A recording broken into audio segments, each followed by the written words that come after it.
कैसे बताइए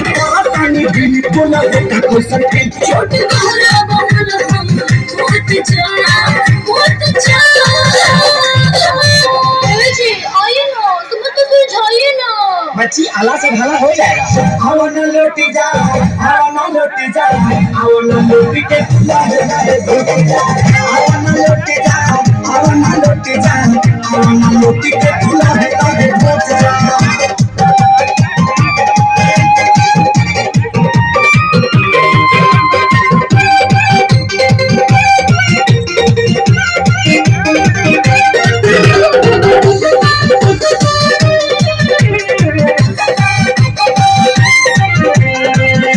तुम ने खाना रची देखी न देह बटे कोरची जुआ को ये लागे भीतर जी चाला के कोमर के भीतर छी खाना खाना दबले ना जैसे अच्छा खाना खाना दबले जल्दी पाई जाई से बटला भर दवाई आवे छोट जा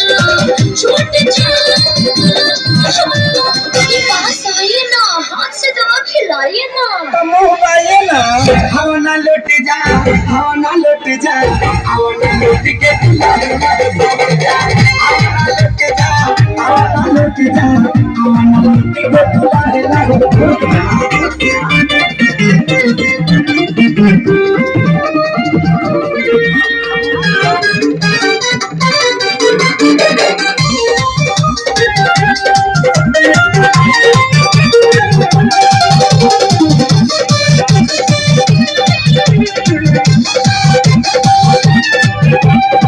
हवाला काटी इंजेक्शन हो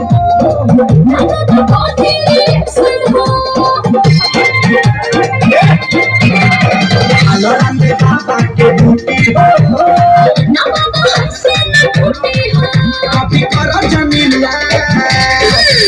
अभी करे गईला